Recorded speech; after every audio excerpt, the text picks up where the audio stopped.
And a happy Star Wars Day to all. May the 4th be with you. Yes, even though... Barely. Yeah. For 45 more minutes. So, when the time we're recording this, it's going to be Revenge of the 5th, so I guess it still technically counts. Yeah, we got it in. Not a word. Anyways, so, yeah, of course, in honor of Star Wars Day, we decided to go over A New Hope.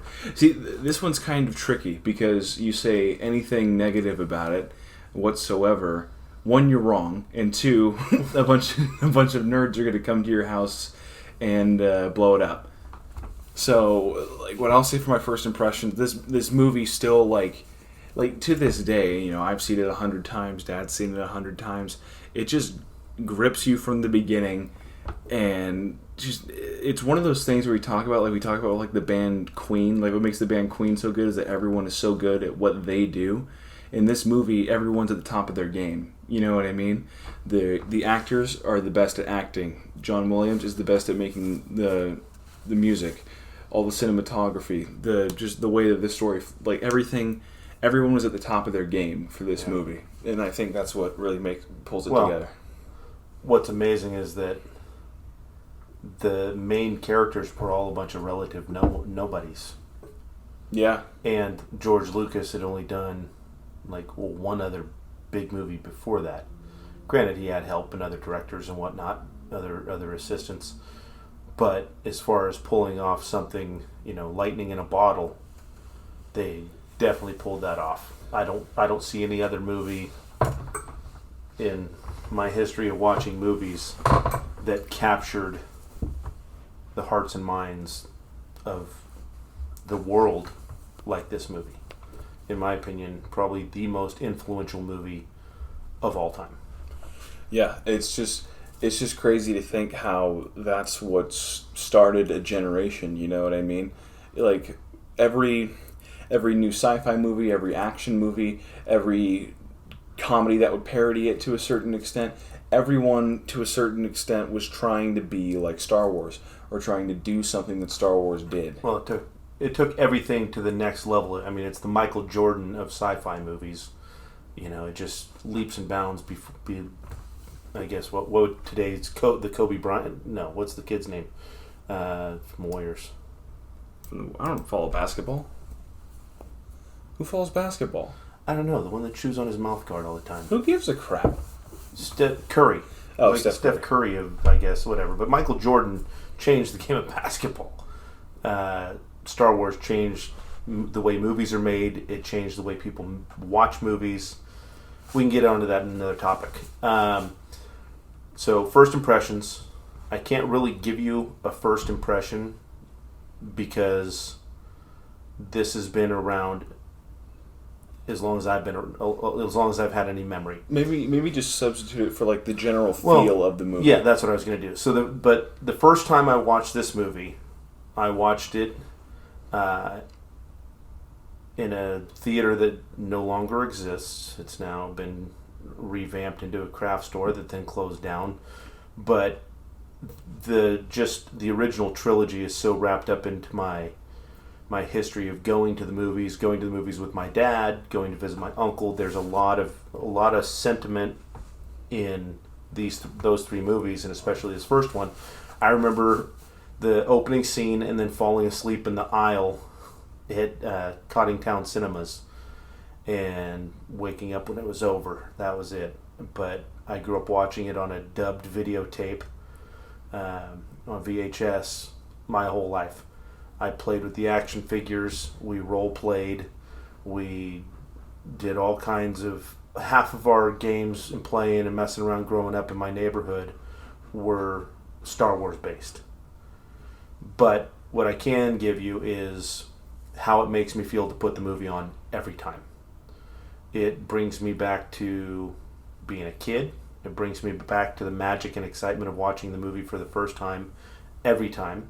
Brings me back to watching it with you guys and renting the movie out for all the Star Wars movies and the feelings that creates. It's all wrapped around this movie. And, going to Galaxy's Edge, anything Star Wars based started with this. So it just holds a place in my heart that no other movie can compare to. Tombstone's my favorite movie. This is my favorite series. And not that this isn't my. It's hard to. Tombstone is just a different level of a movie. That's what I was going to say. It's hard to compare. That's kind of the question that everybody asks, like with the majority of people, when you say like, "What's your favorite movie?" and then you have to say, "Oh, and, what's the first thing that everybody says?" Well, besides Star Wars, yeah. You know what I mean. Besides Empire Strikes Back, besides A New Hope, it's this movie because like it's just a given that's their favorite movie. Well, in my favorite Star Wars movie is Empire. Not A New Hope. It's Empire, then A New Hope.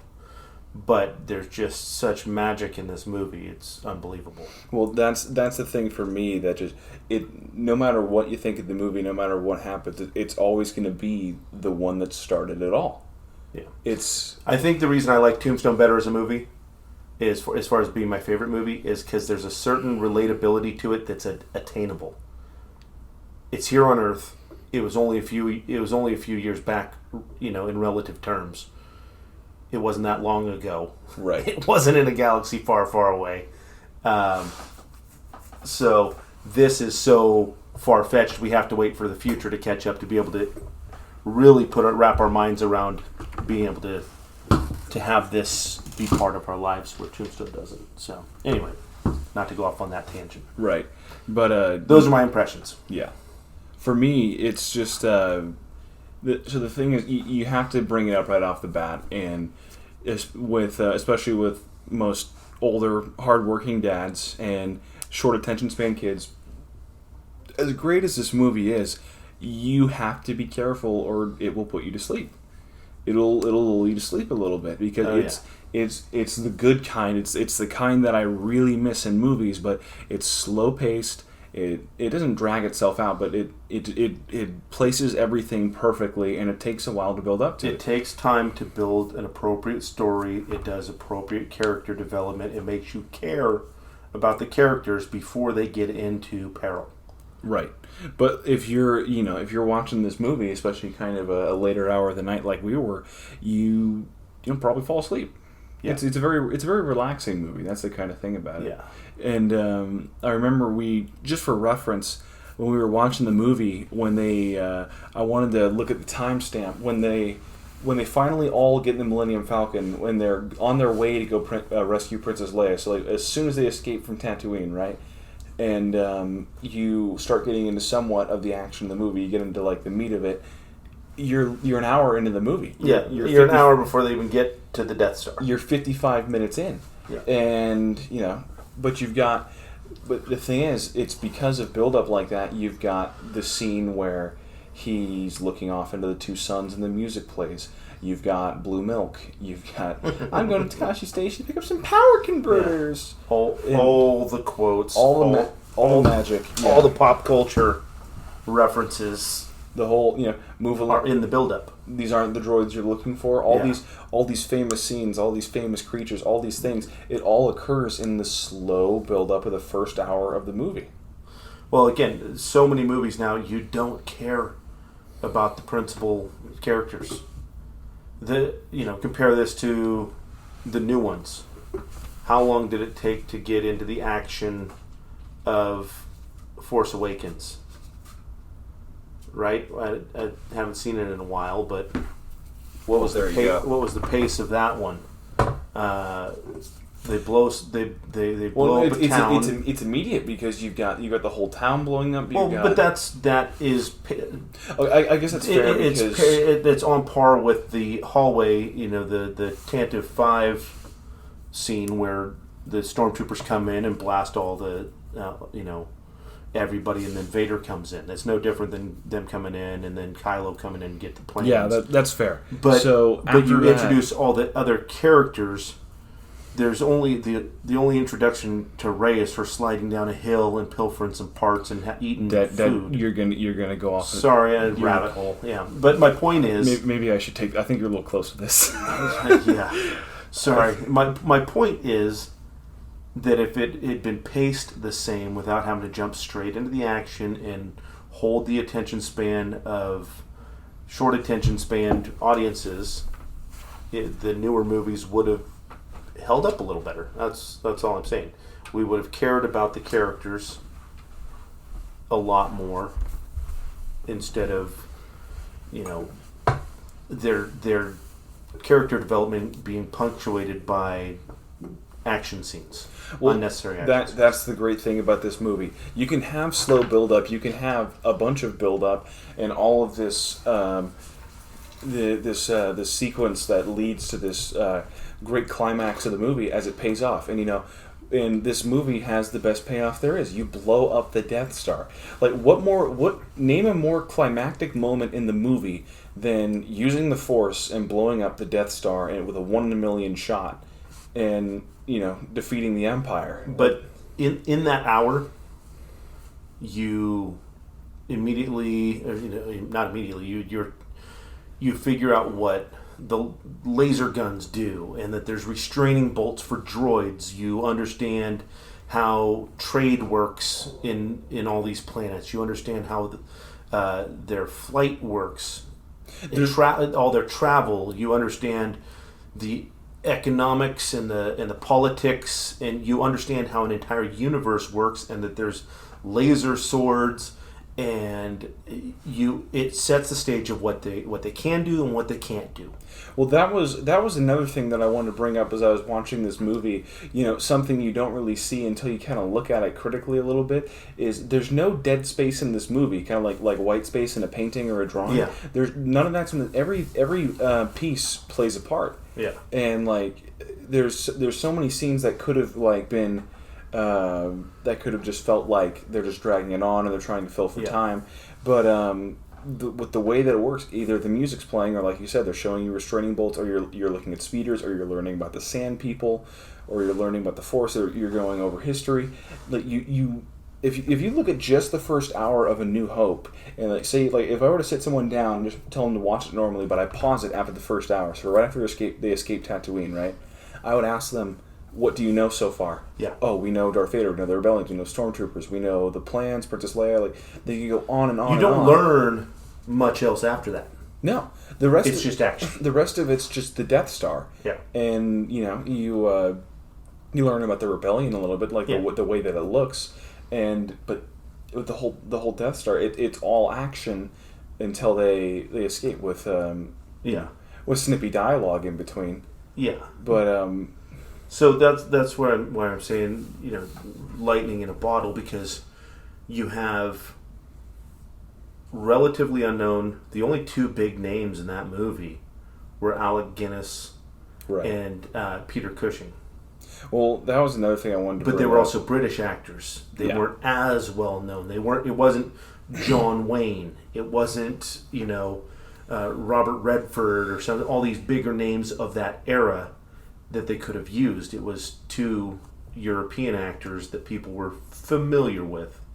But you're talking about two titans of their craft who bring something great to the table for both the good side and for the bad side. Exactly. I mean, Vader is thought of as one of the most powerful, destructive forces and best bad guys ever. And, Leia even points it out. Oh, I thought you'd be holding Vader's leash. That no matter how much power Vader has, one of the most powerful Force users in history, and Tarkin snaps his fingers and Vader listens through respect, fear, admiration, all the above. He's like a father figure for him. That's one thing that I always loved about Grand Moff Tarkin, him as a character, was that he Vader is the walking death threat, but Tarkin's the boss. You know what I mean? Yeah. Just and not even he doesn't even ask Vader. He is total command. There's Vader, release him. Yeah. And he does it. Well, it's kind of like the parallel between the Emperor when he's still Chancellor, but he's in the Emperor role when he's got Darth Maul, and he just flips the switch, and Darth Maul attacks.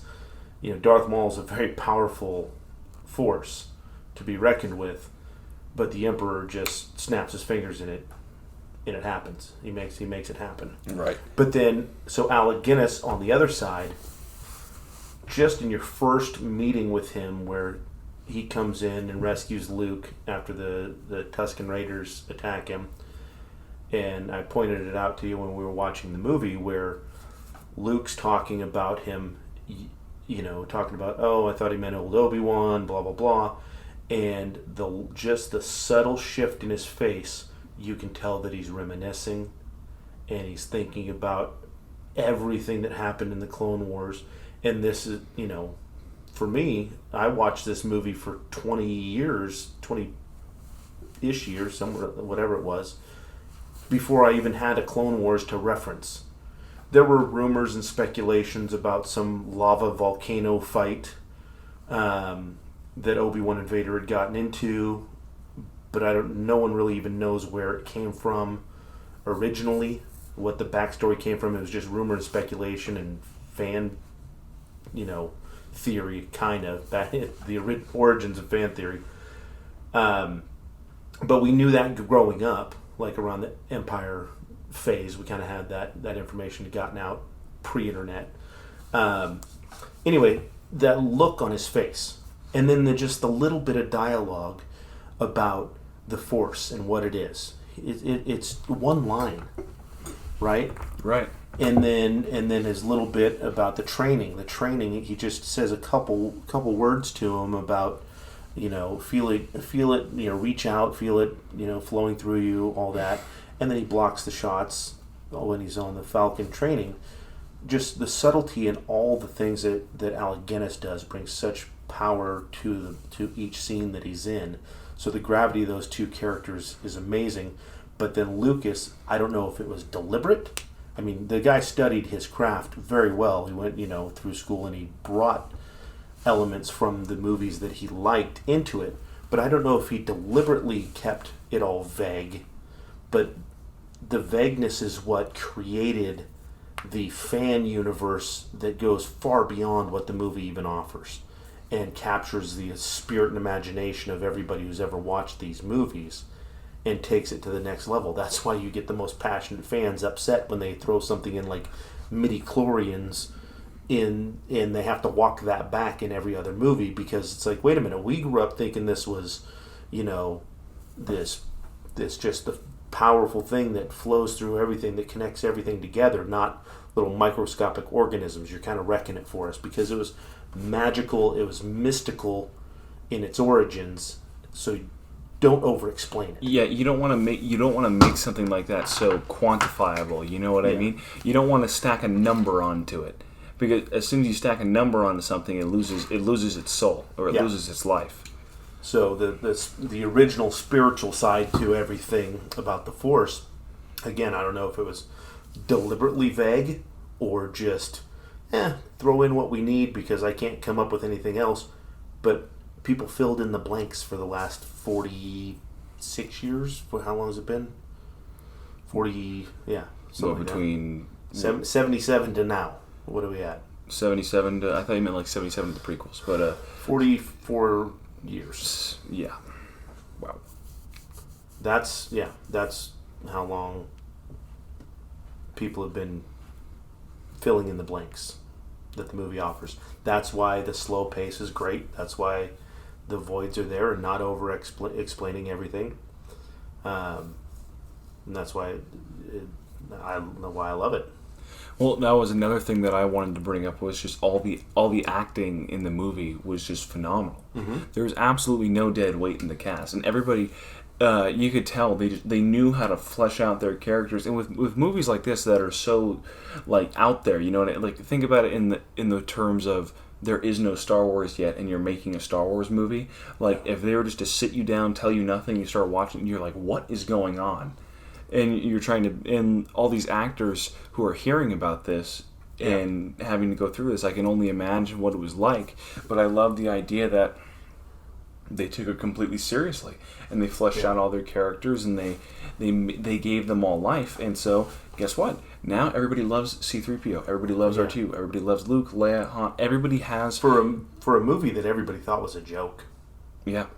No one took it seriously. No one wanted to fund it. People thought it was a career killer.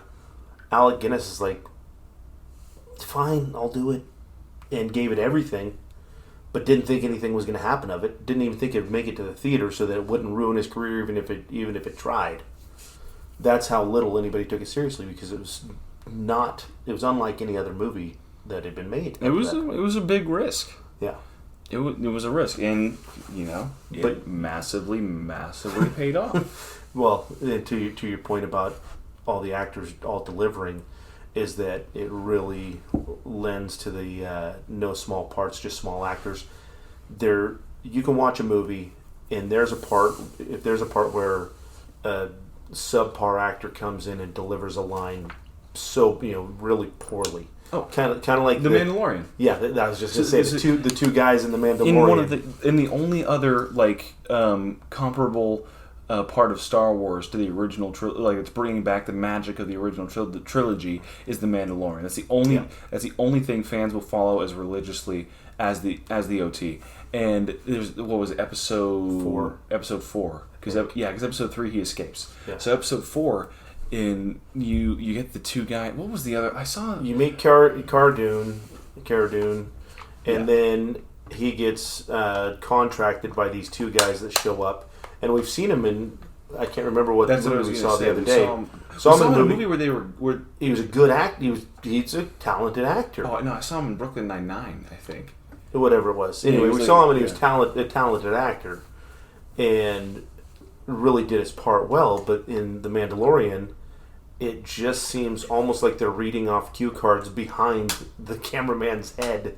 It's shabby. It literally looks like a kid's acting. I guess we got to go back to our. We're gonna walk all the way back. We got to walk all the way back to our safe lodging away from the Empire that nobody knows about. That's perfect for the Mandalorian, with all these credits in our pocket. And he's like they're over enunciating, overacting, overselling it. You know what it reminds me of, and this is like total tangent right here. Which, by the way, we are filling time, because what are we going to do with the negative section in this movie? What that reminded me of, I was watching the other day, The Dark Knight, right? So I like him in the rest of the movie, but there's one scene that I just hate. Was the Mr. Reese guy, Mr. Reese. He was the one who Morgan Freeman was like, your plan is to blackmail this person, where he thinks he's got Batman caught, and he wants it's like the scene where he's like he's talking about how it's embarrassing. And he's like, I'm sure he's wondering how his trust fund gets renewed, but this is embarrassing. He's like, run the numbers again. Then he's like, it's fine. The numbers are solid. And he's like looking at the ground. I don't know what, like a lapse in acting or whatever, but it takes me out of the scene every single time. And I'm just like, he's good for the rest of the movie though. But even in a movie like that, so that one little spot will take you out of it. Yeah. Even the people you never see again. The guy complaining about the Death Star, when they're going over the plans that everybody thinks is Wedge and it's not. He's complaining about it, but he's into the role. It's like, what are you expecting us to do? And he's a nobody. No offense to him, but he was. I've never seen him. I don't know who he is. I've probably never seen him in any movie since. The dude that walks in and tells Tarkin and Vader that that there was a ship that just came in. That just all the little troopers that come up and just report things. They do it really well. No one held back. That's what I love about this. And what I love too is you look at some of the interviews, right? Even now, like over 40 years later, I think Mark Hamill did something like this recently on a talk show where it was just after they're getting out of the trash compactor, and everyone's all mesmerized by his perfect Harrison Ford impression, but he talks about how he asked Harrison, he's like, well, we just got out of here, my hair was like, shouldn't I have like a bunch of stuff in my hair, shouldn't it be wet, shouldn't it be messy? And then Harrison Ford was like, look kid, it's not that kind of movie. He's like, if they're paying attention to like your hair and stuff like that, then we're in trouble. Yeah. And what everybody talks about like the impression and how funny it was, but in my head it's like, well, Harrison Ford, like he knew what the movie was going to be. Like he knew what needed to happen to make this movie successful. And I think there was that. I can't tell. I can only speculate from what I saw from this many years later, at the age that I am. That I think everybody on the cast and the crew knew the deal, knew what needed to happen, and they just understood it. Well, you know what I mean? they knew if they didn't give it their all, it was going to fall flat because it had a really good chance of falling flat anyway. And it would have been a career killer. They knew they had to give it their all, and they knew where to focus their efforts. Yeah. So like, you don't focus your efforts on making the hair look super good after the trash compactor. Yeah. You focus your efforts on, getting them to the Millennium Falcon, keeping the dialogue running. Yeah. And, those kind of continuity issues are not that big a deal. And you don't. Well, that was another thing in this movie. The reason it's going to be so hard to nitpick when we get onto that section, which is why I am dragging this out. Don't need to drag it out. Just there's other stuff. I know. I'm just kidding. But there's no logical fallacies in this movie. Like every scene has a point to it, and there's a reason that they do everything. It's like you go look at other movies and. Amanda 3PO and R2 were hiding in the closet, right? But they didn't say anything about stormtroopers coming or the storm. The point I'm trying to make is, you ever watch a movie and you're like, wait, why did they just happen to be in that part of the ship, or why do they just happen to be right there? Yeah, the right place, right time was for a reason. It's too convenient. So, the right place, right time would be Han swooping in at the last minute. But there's a reason he wasn't there for the whole trench run. There's a reason he decided. He's probably listening, probably monitoring. He saw it was down to just Luke. He was having an attack of conscience as he was leaving with all his money. Got in range, and he's like, okay, wait a minute. I like this kid. I got to go help. It's not and like he got there just in time, and that happens. It's not that he was not going to come back at all anyway. There's emotion that drew him back, and you accept that for the perfect timing. Not, I thought you were, still frozen in carbonite. How are you here now? Well, let me give you a movie's worth of backstory to explain why I magically showed up. Right, exactly. And the thing is, the reason that scene works so great is because that's the end of his character arc. That's the end of the Han Solo story for that movie. Was he comes back? Yeah. And he shows his true nature. Yeah. And that's where, the big three come to be. Yeah. And that's this movie, when I was thinking about it, the overarching thing when I was watching this whole movie, especially thinking about what I'm going to bring up here, was it's just so well formatted. Every scene, the way everything's laid out, the way they describe everything, the way everything is plotted out, the logistics of everything, it just lines up so well. Yeah. And there's nothing, I can't find anything wrong with it. Well, I think it was Lucas's wife at the time that did the editing. She edited the movie after he had already done the original edit and people didn't like it. She re-edited and put it together and made the movie what it is. Well, if there's one thing we know about George Lucas, is he needs an advisor. Yes. You can't let him do it by himself. He gets lost in the technical parts. So one of the greatest things that still holds up, in my opinion, to today's movies is the sets, the props, the costumes. All of it holds up to today's standards. Not only does it hold up to today's standards, but it set the standard that all other props and extras and everything else is actually trying to build up to or trying to be like. And even when you look at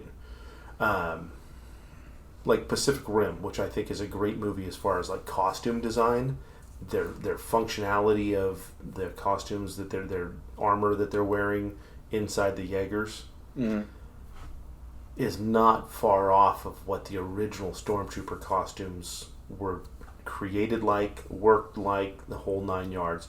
And that stuff was kind of cobbled together and hot glued and just thrown on. But everything on every set, unless it was deliberately white, like the Tantive 5, but the good guys had white ships, and the bad guys had dark ships and dark walls in their ships and whatnot. A lot of symbolism with all of that. Well, there was even stuff like that in Return of the Jedi. That I was looking around at some of that stuff today just for fun, because everyone's doing May the 4th posts. Yeah. And they talk about how it's so obvious right off the bat. Anybody who's seen Star Wars, Luke wearing the black robes and Return of the Jedi, it's like, ooh, he's getting a little... but when he's fighting Darth Vader near the end, a little white flap on the inside of the robe comes out, and you're watching that, and you're like, oh, okay, now, Yeah, he's pulling back to the light side. Everybody gets the picture. But when you look at just the opening sequence and running through that ship, you've got bits and pieces glued onto every corner. You've got the little, I don't know what they are, the little cubby holes in the hallway. The walls curve into the floor, and there's little bits and pieces glued everywhere. Then they go into the more I don't know, industrial part of the ship, where there's like upside down garbage cans, the round lid garbage cans in the backs, and pipes and tubing and little bits glued here and lights, and it's all random. It doesn't mean anything, but it looks good. And then they also weathered everything. They aged it all appropriately.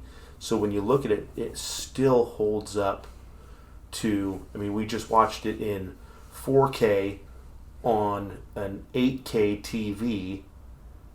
That's the best quality you and I have ever watched that movie on. Oh, it's unbelievable. And you're seeing every detail. Like, I saw a crack in C-3PO's suit, or where the gold leafing or whatever that they put on was peeling back or something, that I had never seen before. And I've seen this movie seriously 200 times at least. And I was seeing new stuff. That's the quality of the picture that we were watching. So all of it, in my opinion, holds up. There are some things that I'm sure someone who knows the jet, a Rolls-Royce jet engine part, saw that the IG-88 head that's in the cantina, they knew what it was, and it still wouldn't necessarily pull them out of the movie just because of all the extras and the way it was set in. Well, to be fair, you could make the theory that he's using an old recycled IG-88 head to make drinks. No, but the fact that, what I'm saying is a plane mechanic would know where that part came from. Right. But even if you knew where the part came from, you don't care. Like in a new, Phantom Menace, when Qui-Gon is checking the midi-chlorian, he's talking into a woman's razor painted gray. And I know it. I knew it the minute I saw it. But I don't care. It doesn't take me out of the movie. Like, cool, good use. That's great. You paint something metallic gray, and all of a sudden it's a Star Wars. There was only one thing of we can use this kind of transition into the nitpicky phase. Go ahead, because anyway, phenomenal acting, phenomenal. Sure, I'll wrap it up before No, I'm just saying it's good. Good transition. So the only thing that kind of pulled me out of that just a little bit was it's something you can only really get with the picture, but the interrogation droid scene, right? Yeah. When they're about to interrogate Leia, and she's making the face, and it zooms in on the needle on the droid. Now, in my head, it's kind of a draw at first, very realistic looking hospital needle, and with the little milliliters drawn on it. That they thankfully still use our metric system. But I'm like, that's just me kind of pulling at strings. I'm like, you would assume they would have something like that, and then you keep zooming in, and they're very intentionally blurring out a brand name on the side of the needle. And it's like sanded off of like a little plastic tube, and it's like kind of dripping around a little bit. And I'm like, okay, you couldn't have rotated it a little bit just to make it a clear plastic tube, because I'm pretty sure I saw like a Kaiser Permanente written on the side or something. So that's the other thing. Kind of, again, this is the line between what's great about it and what you can nitpick. This movie was made back when they would hold up their hands, make the little rectangle with their fingers, the finger to thumb L's, and see what the shot looked like, and just frame in the shot. Right. And it didn't matter what the background looked like. But then you re-release it in letterbox, or you re-release it in a new format, and now you're expanding the picture, and it still works. Mm-hmm. The shot's still framed in. And it was, you're talking blurry 35 millimeter or whatever film they used back in the day, where you filmed it on film. You took and made multiple copies of that film, and then sent the reel, the actual film reel. You've seen them in the collection case. I know that what a film reel is. You sent that reel out, and it got worn and faded. Every time you shine the light through it, it faded it more. It only had a certain shelf life. And the film broke down, and it was grainy, and the lenses were only so great on these cameras. So the fact that you can clean it up, they did the digitally remastered, and there's some parts that I like about the remastering where they cleaned up the film, because if you look at it next to what I originally watched as a kid in the theater and on VHS, it is grainy. It is blurry. Believe me, we're going to get into the nitpicking of the special edits, because that's really that's the transition. That's the main meat. But the thing I will say, I won't say that the remaster or some special edits weren't completely justified. Yeah, but my point is that you didn't have to. There's other movies we've watched where we watched it in 4K. They did a 4K re-edit of an old movie. And then you look at it, and they weren't expecting you to be able to see the writing. Like on Darth Vader's lightsaber, it's a flash handle for an old. Both the original lightsabers were flash handles to lights. What do you call it? Old cameras. Obi-Wan's was actually like part of a grenade from World War II, and parts from faucets and sink parts and whatnot. But the other two, Luke and Vader's, were both flash handles. The label of the brand is still on the lightsaber, because they didn't expect you to see it. Well, a good example of that. The film quality was not so good that if you held up a cup, you'd be able to see the barcode on the bottom. Right. They didn't expect you to see it ever. So now when you go and digitally remaster things, and then you're making it 4K detail or 8K detail, and you still aren't pulled out of the movie because of the stuff they weren't worried about hiding. It's like the wires on C-3PO's stomach. He's wearing a black suit, and he's got like a handful of wires kind of just plugged and played in there, but it still holds up. And if you were to watch the old Star Trek digitally remastered, you see the twine that's holding things together still, because they didn't expect you to be able to break it down to such detail 40 years after the fact. Yeah. And the fact that it still holds up to remastering and looking at it and analyzing it under 4K or 8K, it's incredible that it still holds its own. So with that being said, there's also the realistic tangibles are better. There are some silly puppets and silly masks that were in the cantina scene that they did digital versions over the top of, like the character with the baggy hat. I don't know. It's the weird tadpole looking thing that was smoking something. Yes, which they then used that character in The Mandalorian and tied it in a little better, or that type of creature. But when you look at that character versus the ones that are actually there, like Snaggletooth. Snaggletooth is there. He looks good. It looks like a creature that's drinking having a drink at the cantina. Then there are some that look like Halloween masks, like the skeleton or the devil, and you're like, I was going to say, okay, those are cheesy. Every time I watch the movie, especially the first time, I remember like the first time I watched it, or I think I was watching it in passing. I was like a little kid or whatever, and you guys were just watching it, and I was grabbing something from the kitchen, and it's a cantina scene, and I'm like, what is Satan doing in this movie? Well, there's a giant praying mantis in the background that no one notices either. Right. And that, I think, is probably from some other sci-fi movie where they had to have a big praying mantis that they stole or bought and used for the movie. Something from like an old Godzilla movie or something. Yeah, some old B movie that they made. And they're like, oh, well, here's a giant mantis costume. You put someone in, use that. If I was going to do something like Star Wars, like back in that day, like, hey, we need all sorts of robots and creatures we can get. Like, if you can go to like any set or call any of your buddies in Hollywood, be like, hey, you got any extras? You got any like whatever? You're like, well, I've got this, I got that. I got a praying mantis full size costume. Yeah, sure, I'll take it. Well, I think Bosk's spacesuit is like straight from like an old Doctor Who or something. I just saw it the other day.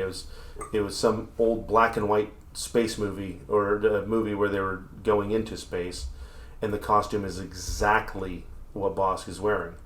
That is just recycled parts because again they didn't expect you to look with such detail, and the fact that it still holds up after the nerdiest of fan bases, and I say that lovingly because I am one, analyzing the backstory and coming up with the mythical manufacturer of the clothing line. That's what I was going to bring up with the Bosk costume that you said. I'm like, as soon as you were saying that, I'm thinking to myself, but yeah, with all the black and white and whatever, but then you've got people breaking it down like this is actually the traditional animal that Trandoshans would hunt, and he's wearing its skin or something.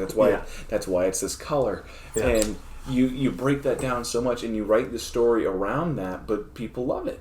Yeah, because here's the thing, they love the costume. Yeah, so they want to create their own story for it. Well, when you didn't even know who Bosk was until someone made up the name, and it was on the action figure.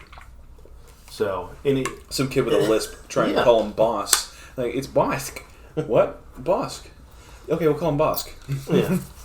Well, so anyway, the worst part, the nitpicking, is all the CG extra stuff. That's really all you can do. It doesn't hold up. You have the technology now. Go back and clean up the what do you call it? The CG. CG. Thank you.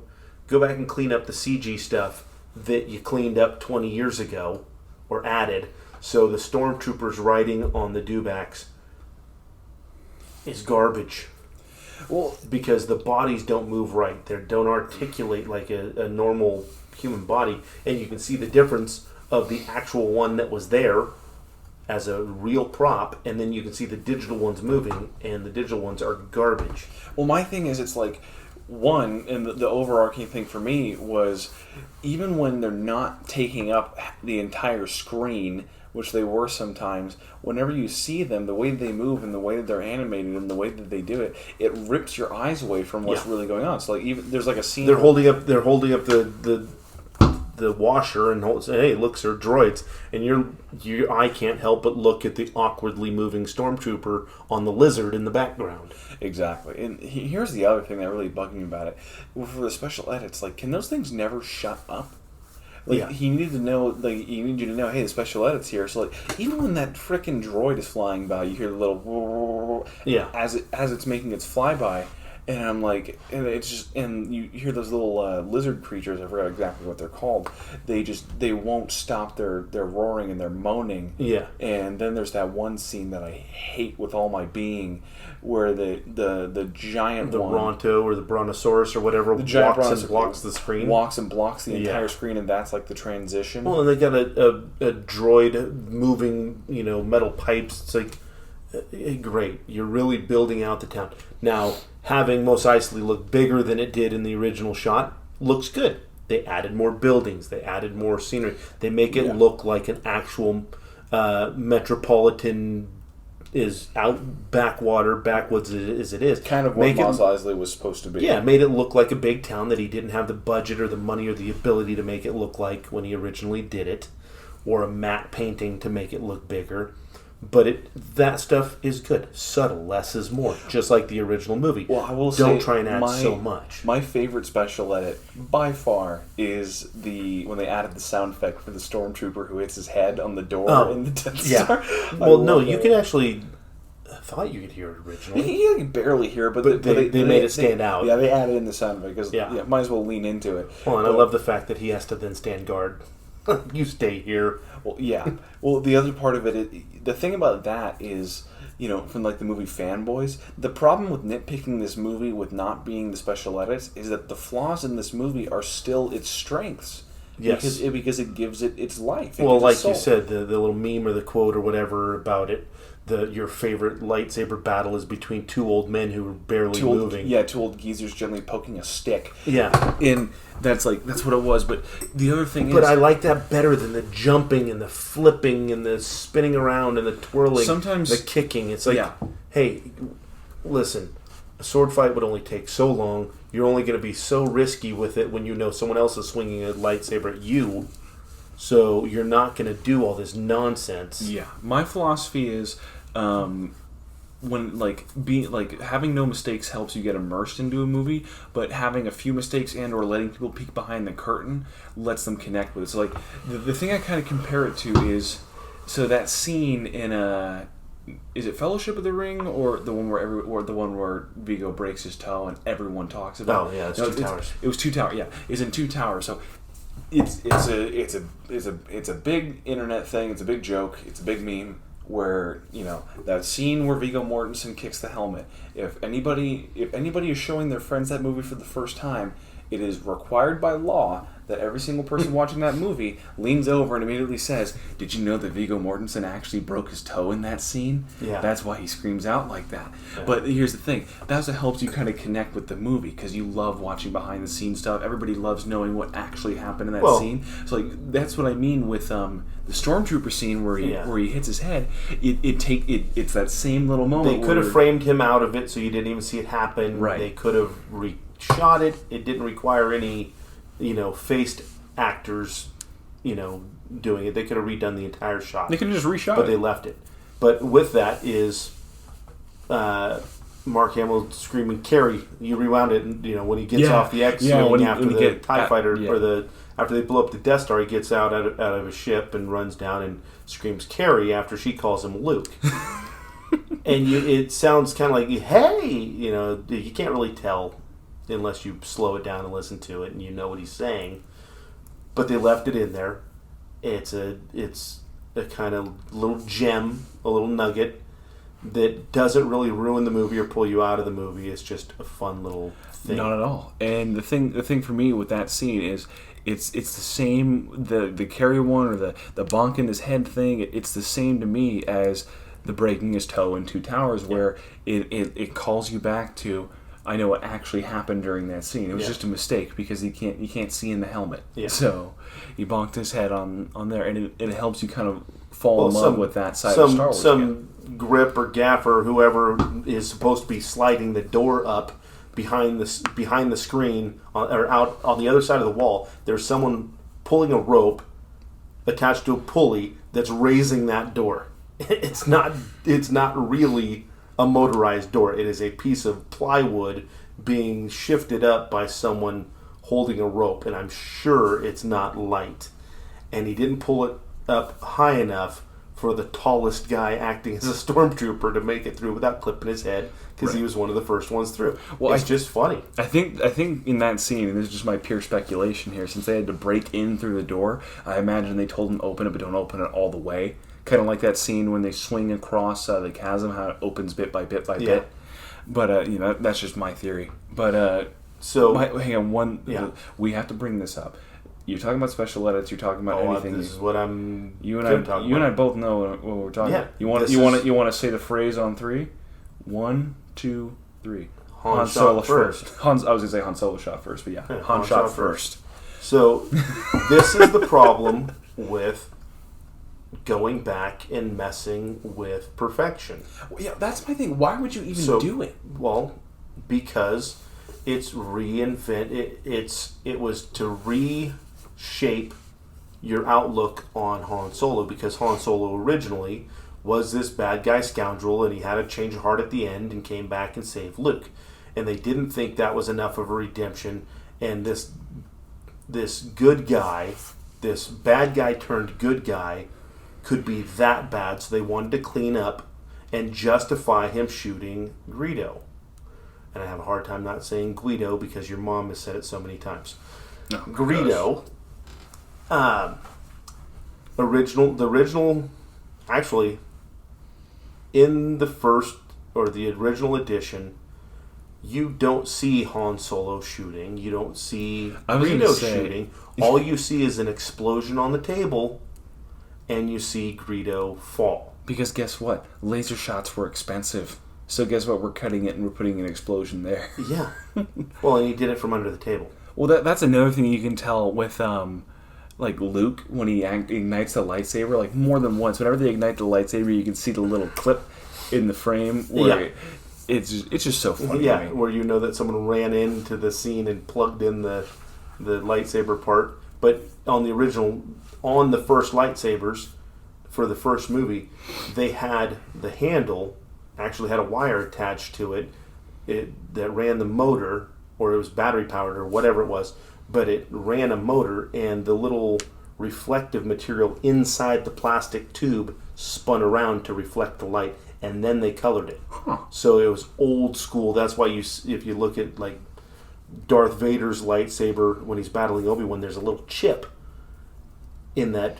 So the original, like old school projector screens that we had when I was a kid, you'd roll them up, and they had like this reflective gray, silvery stuff. It wasn't just white. It was like a reflective, probably toxic as all get out, but it's like this reflective, glittery stuff, almost like you see on someone's like reflective vest, the striping kind of thing. Right.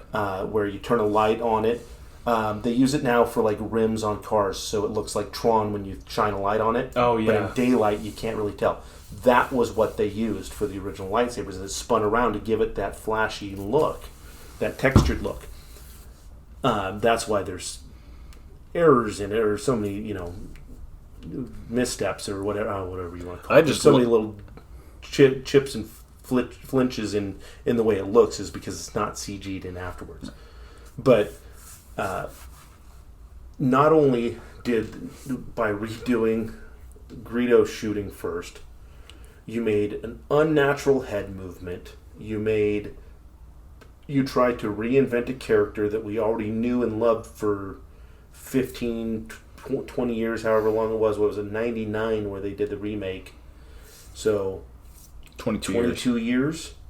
And now all of a sudden you're trying to add this element to change who Han Solo is, to make him a little softer around the edges and justify him killing Greedo, other than just the need to get out and not be blasted or taken himself. So, and then, like you said, double down and make it worse. Oh my gosh, yeah. The fact that there was a double down edit, and I wasn't even super aware of it, because it was always just, I bet you have, and then Greedo shoots, but, technically Han shoots. I'm not even willing to say it, but what's it called?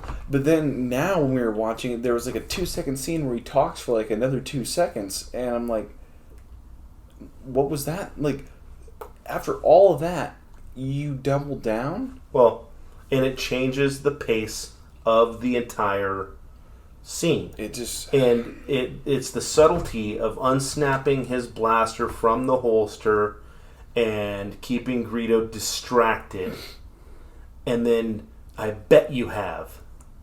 The point is, I bet you have. There's emphasis on that phrase because that's when he pulls the trigger. Like, I got you. I was able to sneak my gun out of the holster while you were jabbering on, you rookie bounty hunter. You fool, I got you. And they drops him. Smooth talking mercenary, and you completely ruin the entire pacing of the scene. Well, by you make it and clunky. then he goes and tosses a couple credits to the bartender to clean up a dead guy off the table. Says sorry about the mess and walks out like it. Not worried about you calling anybody, even though the town is filthy with stormtroopers. To be fair, Obi-Wan did just chop a guy's arm off like 20 seconds. And no one cared. Yeah. Yeah.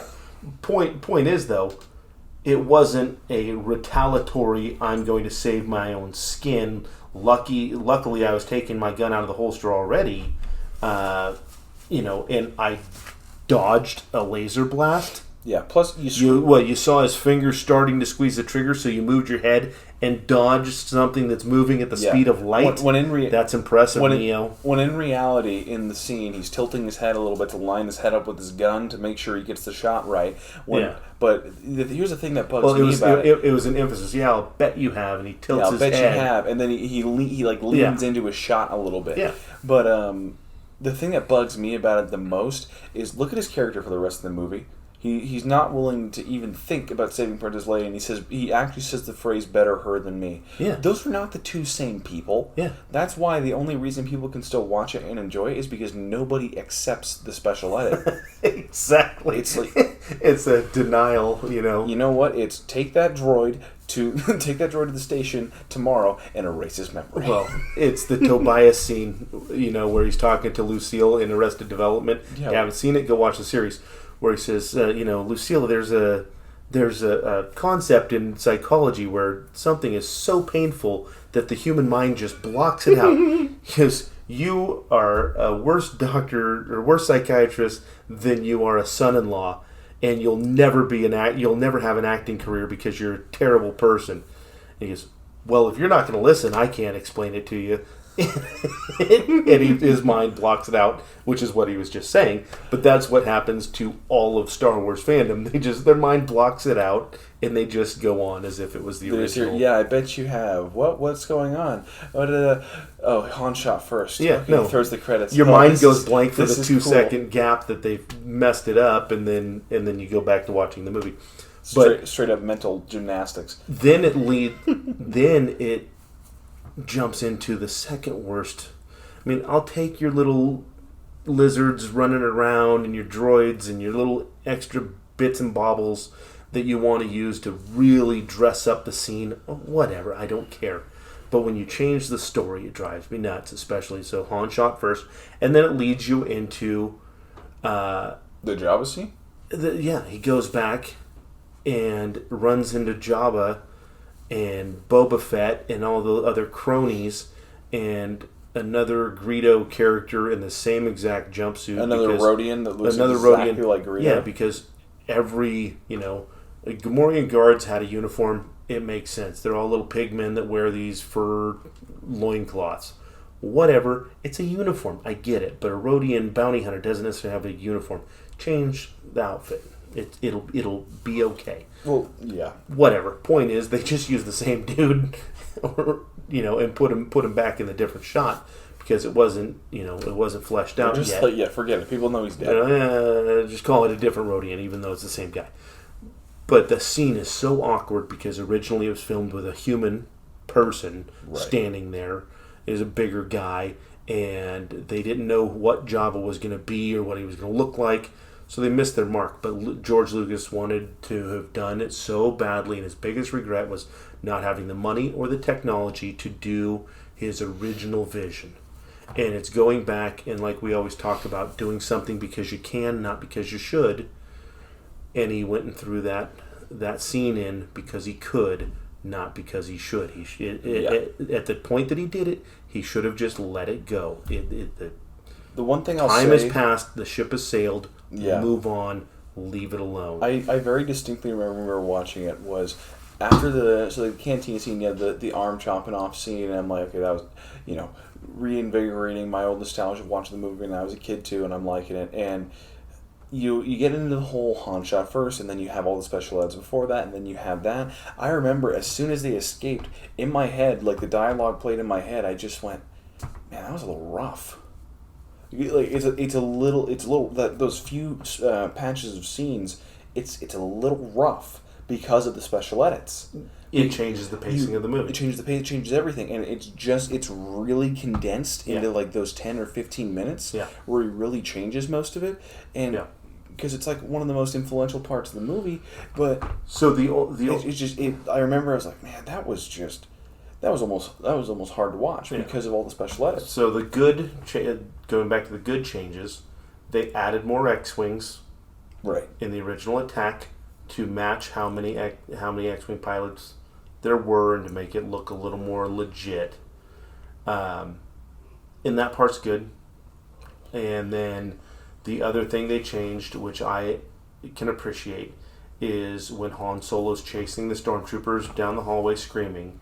Yeah. And he gets to the end of the hallway, and you didn't even realize it was a special edit. I never knew that was. I always thought that was real. So, original, you mean? So I thought that was the real movie is what I meant to say. So on the original film, he comes around the corner, and they had the opportunity to turn around and be ready for him. So he sees the 4 or 5 stormtroopers that he had just been chasing, and now they're ready for him. And he comes around the corner and is like, "Oh!" And it's the same response. And he runs. He blasts one and runs. But in the special edition or the add-on, he runs into a room with a whole bunch of stormtroopers. And that makes it funnier, makes it make more sense. It's actually like, oh wow, I really made a wrong turn. Yeah, it was always, that scene was always so funny to me. Yeah. Well, the one legitimate nitpick I have that you reminded me of just there was you got to talk about Stormtrooper aim. Yeah. So like in the very beginning scene when 3PO and R2D2 they're looking down back and forth, and it's down a hallway where they're just sitting there like Revolutionary War style, might as well be shooting muskets at each other because there's just no cover in between, and C-3PO and R2D2 just waltz right through. Yeah, and within the first 2 minutes of the movie, you're like, okay, how did those two droids just get right through the middle of a gunfight without getting hit? They walk right through completely unscathed, and I'm like, what the? And I'm like, that was ridiculous. But here's the thing, because they didn't care enough about droids to waste their ammo on it, so they're like, eh. The problem with that is, it's like, once again, it's another nitpick that becomes a strength because everybody loves the joke of Stormtrooper aim. Well, it's not just that. It's like, okay, if something you didn't need to or want to destroy, especially if you're looking for data, you want to keep the droids around. So when the droids come walking through, you deliberately miss them and hold your fire and shoot around them. Imagine if you're playing airsoft and a kid comes walking through. You're not going to shoot without regard of whether or not you hit the kid. You're just going to move your head and move the gun and fire. You're going to fire around them. Let's leave my decision making for if we cross that bridge. Well, but that's an ethical conversation for another time. That is a question of how old the kid is. Yeah. So my point is, if we're talking 12 and above, that kid's getting nailed. You're just going to move around. No, human nature would be you'd move around. You'd shift your line of sight. But my thing is, even if you are doing that with 8 people on either side, it's very, very, very implausible that they would make it through without even so much as a grace. Yeah. And here's the other thing: you even see this. Well, actually, this is me. Retrospect. They do a lot of this in the new stuff, but I guess it wasn't really a thing back then. It's where like even if the shot doesn't hit you, but it just barely misses you, the sheer heat of most of the laser blasts would kind of sear your skin a little bit. So, but they had scorch marks on them. They had little. Yeah. They were roughed up. They were worse bit. For the wear. Yeah. So I can assume they, but. And the other part with the whole escape pod and not blowing it up, you can leave that. You can leave that up. You can leave that up to your own speculation because there's some legitimate theories on that. But my thing is, it's like, why even measure for signs of life? It's not like the stormtroopers or Darth Vader's going to try and escape. And we want confirmation that the data plans were destroyed. If see an escape pod, blow it up. It's pretty simple. That's my thing. It's like, they wanted confirmation that the data plans were destroyed. What more confirmed than you get than blown to smithereens in the middle of space? You just built a moon-sized space station that can blow up the planet that you just taxed to build that space station. Right. So thanks for all your tax money and all the revenue. Now we're going to blow you up now that our ship's built, and you're worried about holding your fire on one escape pod because that laser bullet or whatever is going to equate to someone's salary. I don't get it. Just pull the trigger. Yeah, but if you're looking for data, again, if you're looking for data, you want to ensure that you found the data so you don't blow it up because it's easier to find the escape pod down on the planet and then pick up the information you look for versus sifting through rubble in space. That's my theory as to why they would not do that. That's the only plausible explanation. Mm-hmm. That's the thing. But as for the rest of the movie, there's really nothing else I can say. No, it's exceptionally well done. That's why it is in every corner of pop culture. That's why it's loved throughout the world. I mean, you got to be living in a hut in the middle of nowhere to not know what Star Wars is. Right. Everybody is at this point born knowing what Star Wars is, even if they've seen it or not, because it's in everything. You're not going to find more pop culture references to any other movie than you will for Star Wars. Right. I mean, and you even got people that today, and they did like a How I Met Your Mother episode about this, where like you like there are some people out there that have never seen the movie, but they know exactly what happens. Yeah. Because everyone talks about it and everyone makes references of it. Yeah. But the thing that I want to bring up though, and I'm going to be a little what I usually wouldn't say this, but you know how we always talk about if you could do the movie today. Yeah. I'm going to come out and say I don't think if you released A New Hope today with this, I don't think it would do well. I really don't think there's a way. No, you'd have to revamp it. I don't think there's a way you could even shift it around to make kids today like it, unless you straight up made it its own thing and like The Force Awakens, where it's that fast paced. But if you were keeping it A New Hope and you were trying to do it today, I genuinely don't think it would do well.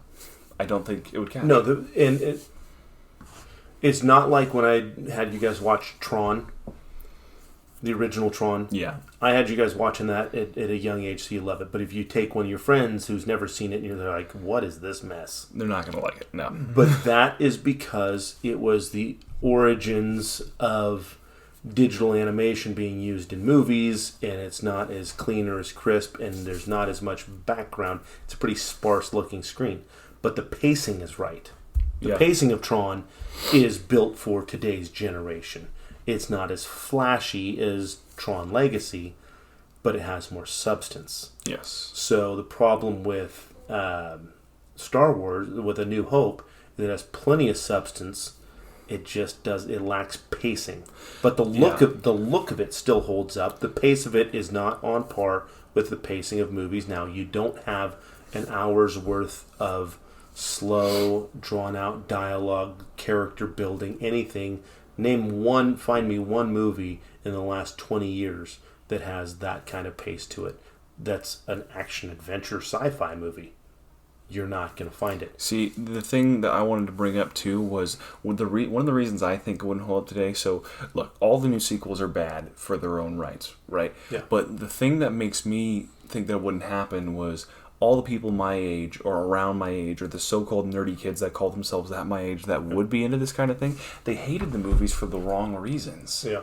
So, like, they hated it because, things about, like, Kylo Ren. And I understand there's problems with Kylo, but Kylo's one of the better parts of the sequels, in my opinion. Yeah, no, absolutely. In my opinion, most OT fans, and that's original trilogy if you don't know what an OT fan is, they like Kylo Ren. But because of the acting and the character development and the delivery and everything about it. Yeah, he is a little emo, but whatever. My generation, they don't care about substance. Yeah. So they don't hate the sequels for a lack of substance. Yeah. They hate it because, one, it's kind of the popular opinion. Yeah. And two, because you mix a lot of the slow-paced stuff with a crappy story that nobody likes, and there's not enough of what they actually did want to see, because they hate it because the sloppily thrown together movie, they come up with the most weird drawn out reasons. And the thing that I don't like about a lot of things in my generation is there's like one part of a movie that kind of bugs them, therefore they won't watch it, and they can't stand the movie. Well, so that brings me up to a point that I want to make a minute ago, is that I'll take one shot at people that I normally don't do. But you have the holdouts who have never watched Star Wars, and they continue to not watch Star Wars as a matter of principle, just to be that holdout. So, I've never seen Star Wars. Okay. I've never met those people. I've met two in my life. And they wear it kind of like a badge of honor now. It's like, oh, well, I'm the only one left on the planet who hasn't. I don't know what you're trying to prove. Just watch the movies. But, okay, so, anyway. Stop trying to be a holdout and impress everybody. The fact that you haven't watched the movie that everybody on the planet has watched, just for the sake of being the only person on the planet that hasn't watched the movie. That's exactly. Yeah. Anyway. So, there's one other... so you were talking about how to reimagine it for today's generation. Right. There's a couple things you could do. So, or what they would have to do. One, when the droids get picked up, you got to cut the walking scenes out. You got to clip those down pretty short, and have the Jawas find them right away. Have the sandcrawler scenes. You got to cut all that stuff down by a half to a quarter of its normal length, and then what you do is after Luke picks him up, you have R2 leaving, but you have R2 outrunning some Jawas or some sand people, and show that, fill in the timing with that, right? And you wouldn't even have to reshoot any original characters. Characters with face characters. It would all be suited characters or outfit characters. And then when Luke takes off, you'd have to see the Jawa tanker get attacked instead of just showing the flames and the burnt out Jawas. You'd have to show them running around and getting plucked off by stormtroopers. See, but the thing is, we talk about like the special edits, and we talk about those little things breaking it. It would break, and it wouldn't be A New Hope. I know, but my point is to add stuff in. If you were to retool the original movie for the modern generation for pacing and needing that excitement and action thrown in, you'd have to throw that in, and then Luke going from home after seeing Uncle Owen and Aunt Beru as crispy critter skeletons, there would have to be some stormtroopers that lingered behind to see if anybody came, and then that would have to be a chase scene between some stormtroopers and him dipping and dodging on the land speeder that takes 10 minutes of a chase scene, and then he finds Obi-Wan, and then they go to Mos Eisley. Right. Yeah. That would fill pretty much. Fill those gaps. Yeah. By trimming down the walking and the sitting and the looking and the glancing, cut that down to a minimum, and then fill it with an action sequence. It doesn't really change much of anything. It changes the overall feel and timing of the movie that we know and love. But it would get the attention of a younger, newer generation. You get the general story across, but that's the only way you can do it. But like me personally, I just don't think you could do it because I don't think kids today could get. I don't think people today could get behind the concept. I don't think that Star Wars would be something kids are interested in these days. Yeah, maybe. Well, like Star Wars as a whole, like kids these days, like they love the prequels, right? Yeah. For some reason, but. Well, it doesn't have the sarcastic, snarky. I mean, Han Solo is pretty snarky and sarcastic, but it doesn't have the meme quality, the meme culture quality of that movies do today. Where the stuff that you and sister show me, I don't get it. See, that's the thing. You see a lot of stuff on Instagram, right? But here's one thing that I have to bring up, and I hope that a lot of these people are listening. There are some that have actually tried to make a serious case that Revenge of the Sith is the best Star Wars movie, like including Empire Strikes Back. Now I know that we're not supposed to say that, it's not, but if you take me down this road, I'm just gonna finish your point. But I'm just gonna say it for you. If you think Episode 3 is even comparable to anything in the OT, especially Empire, you're an idiot. There is nothing more I can say. I don't even care if you. I don't understand you. I don't even care if you grew up with it, because guess what? I grew up with it, and I even played the video game of it, and I watch that movie all the time. I like it, but no, it is not the best movie. It's not better than any movie in the original trilogy. And if you so much as put it in the same boxing ring as Empire Strikes Back, that is an insult, and we would throw you in jail. Well, it's the fanboy quote. Michael Bay, all flash, no substance. The problem that I have with the prequel trilogy, the only thing I'm going to knock about the prequel trilogy is you're already pigeonholed into character arcs. So you have to follow certain things. You know what happens between Luke and Obi-Wan. I would hate writing a story. Well, there's no thrill to it because we already know what happens. We've seen him. Darth Vader. That was the problem. That was the problem with Solo. It's like you see the trailer, right? And Chewie's hanging out of the train, and Solo pulls him in the last time. Like, hey, do they make it? I was gonna say, hey, what happens to Chewie there? Does he die? Does he lose his head? How does he grow his head back through the rest of the movie? I need these answers. And it's just that's the problem with going back and making these movies, is everybody knows how it ends. Yeah. You already spoiled the movie. How are you going to make it interesting? Well, it's like one time when I was a kid, my dad was telling us a story. I think it was about him in Vietnam. And someone who was listening to the story asked him, well, what happened? Did you make it? Yeah, I'm here telling you the story. Of course I made it. Are you serious? Are you serious right now? It was a, I knew for sure if I let go, I was dead. Did you hang on? Did you make it? No. So it's difficult, but with what they had there, it was. I think the problem is one of the biggest. Not to go off on like a super tangent, but one of the no, we're at the end. We've already covered all our bases. Go ahead. There's one other thing I wanted to cover, but one of the biggest things is turning off an audience right out the gate. Right?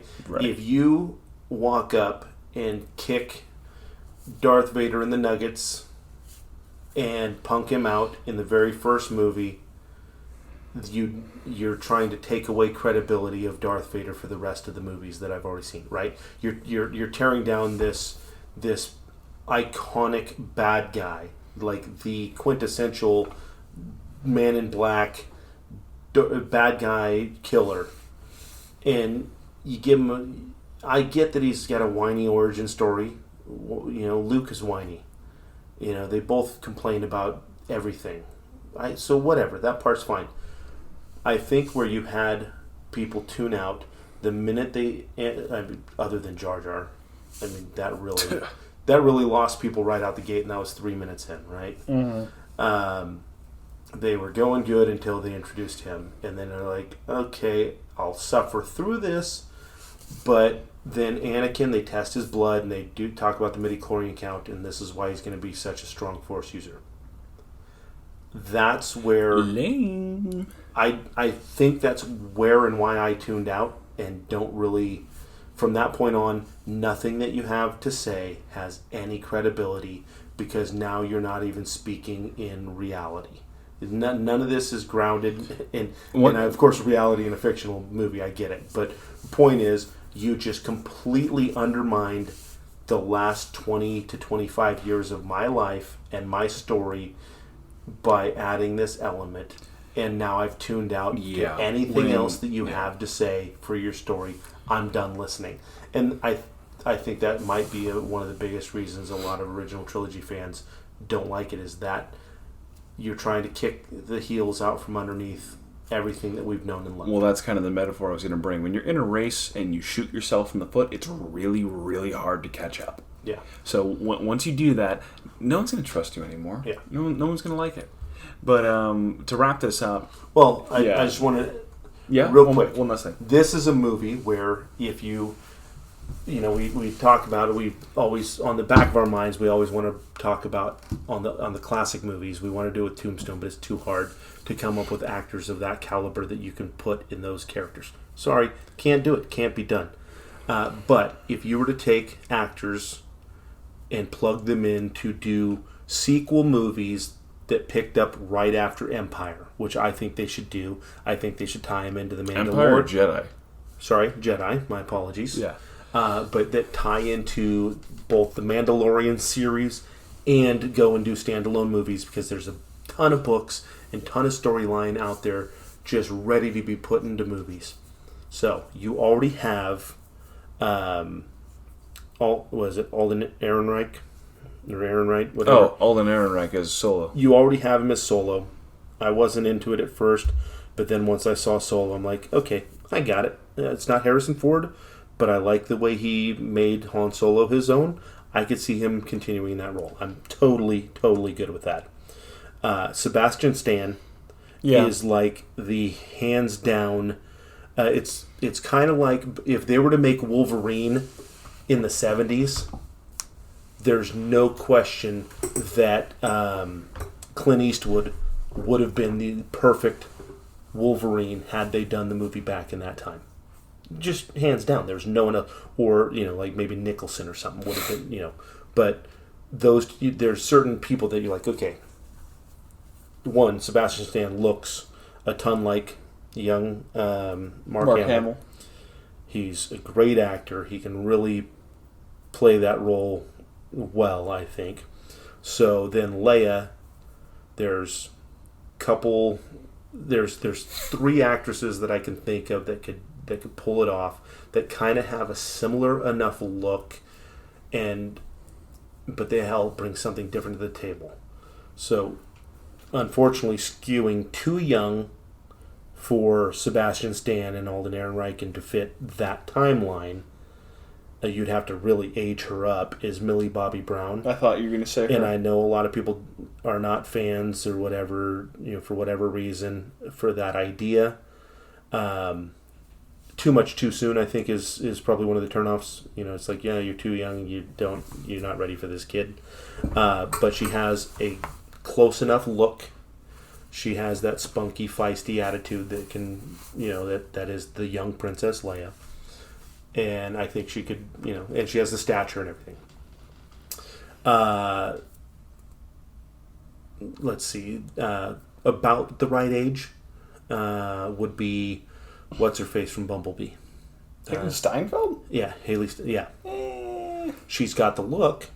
Kind of. She has a very similar look, that round cheeks and rounder nose and softer face that Leia had, that Carrie Fisher had. I guess, but I just can't see it. Well, if you were to take the Like Alden Ehrenreich Han Solo, yeah, and then add her into that mix, I think she could pull it off without being jarring. It's not like you're putting Angelina Jolie in as Princess Leia. That just wouldn't, you know what I mean? It would be too. It's like, I feel like there could be something there, but when it comes to like Ender's Game and Bone, I feel like she plays the same character every time. And that's the problem. You would sacrifice a little. I don't think you would get quite the delivery that you want. I don't think so either.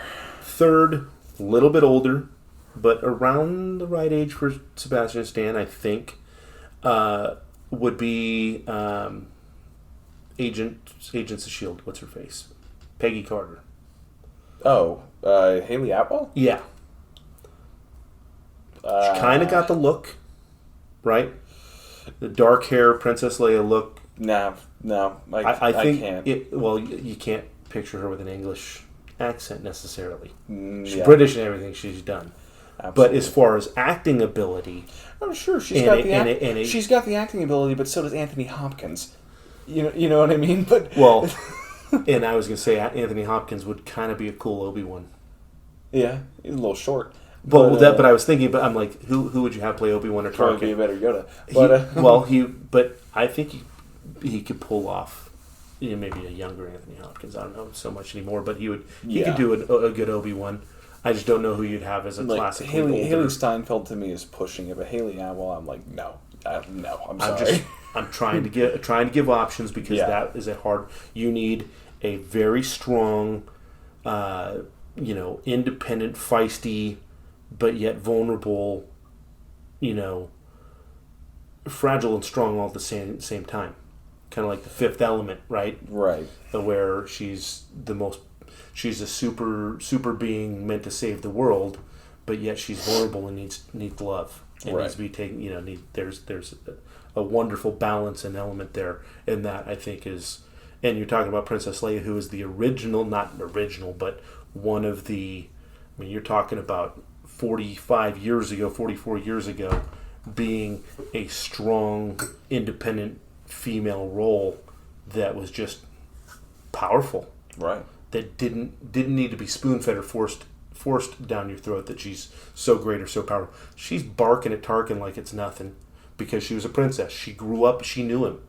Her adoptive father probably dealt with him on the regular in the Senate. She grew up with these people and she had no problem taking them on. She challenges Vader like it's nothing. I mean, she's bold. She's great. And to be fair, great character. She never ever gave up the information on the road. She never backed down on anything. No, she never backed down on anything. Yeah. Very, very powerful character. Yeah. So it's big. I think bigger shoes to fill than even Luke. And I know that I might get a lot of flack saying that, but Luke, how hard is it to play a starry-eyed kid that then becomes a Jedi Master? And it could be.